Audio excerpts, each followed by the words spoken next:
కాలాంబుదాళి లలితోరసి కైటభారేర్ ధారాధరే స్ఫురతి yeah తటిదంగనేవ మాతః సమస్తజగతాం మహనీయమూర్తిర్ భద్రాణి మే దిశతు భార్గవ నందనాయాః. ఇది కనకధార స్తోత్రంలో 4వ శ్లోకం. దీని అర్థం ఏంటంటే, మబ్బుల మధ్యలో మెరుపు మెరిస్తే ఎలా ఉంటుందో అలాగా విష్ణుమూర్తి యొక్క వక్షస్థలం అంతా మబ్బులాగా వక్షస్థలంలో వెంట్రకలతోటి నల్లగా ఉందిట. వక్షస్థలం మీద ఉన్న వెంట్రకలతోటి నల్లగా ఉంది ఆయన వక్షస్థలం.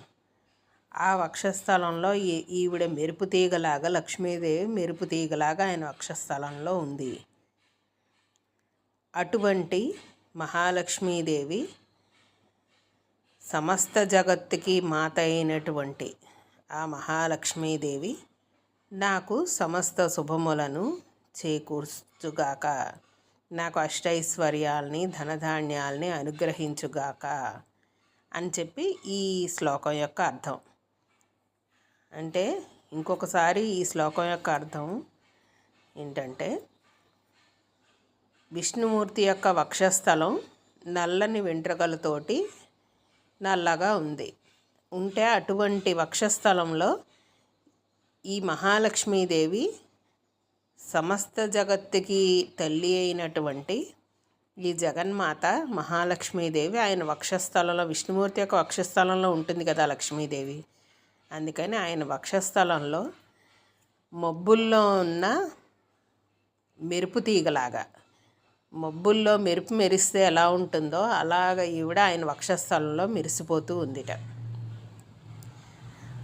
తన భార్యని ఆయన ఎంతో ప్రేమతోటి, ఆవిడ ప్రేమకు ఆయన లొంగిపోయి ఆవిడను తన వక్షస్థలంలో విష్ణుమూర్తి ఉంచుకున్నారని చెప్పేసి ఈ శ్లోకం యొక్క అర్థం. ఆయన వక్షస్థలం నల్లగా ఉంది, ఈవిడ నల్ల మబ్బుల్లాగా ఆయన వక్షస్థలం ఉంటే అందులో మెరుపు తీగలాగే మహాలక్ష్మీదేవి ఉంది. అటువంటి మహాలక్ష్మీదేవి యొక్క అనుగ్రహం నా మీద ప్రసరింపచేయబడి అష్టైశ్వర్యాల్ని ధనధాన్యాల్ని అనుగ్రహించుగాక అని చెప్పి ఈ శ్లోకం యొక్క అర్థం. ఈ కనకధార స్తోత్రంలో మనం ఇప్పటిదాకా నేర్చుకున్న ప్రతి శ్లోకంలోనూ కూడా మహాలక్ష్మీదేవిని విష్ణుమూర్తితో కలిపే చెప్తున్నారు. ఆవిడని ఒంటరిగా వర్ణించట్లేదు, లక్ష్మీదేవిని ఒక్కతిని వర్ణించట్లేదు. ఆదిశంకర్ల వారు విష్ణుమూర్తితో కలిపి వర్ణిస్తున్నారు.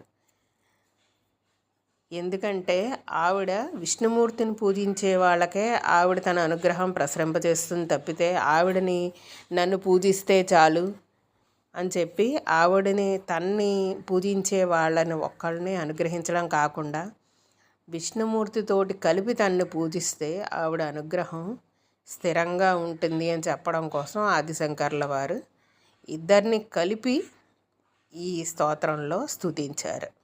ఇది మనం అర్థం చేసుకోవాలి.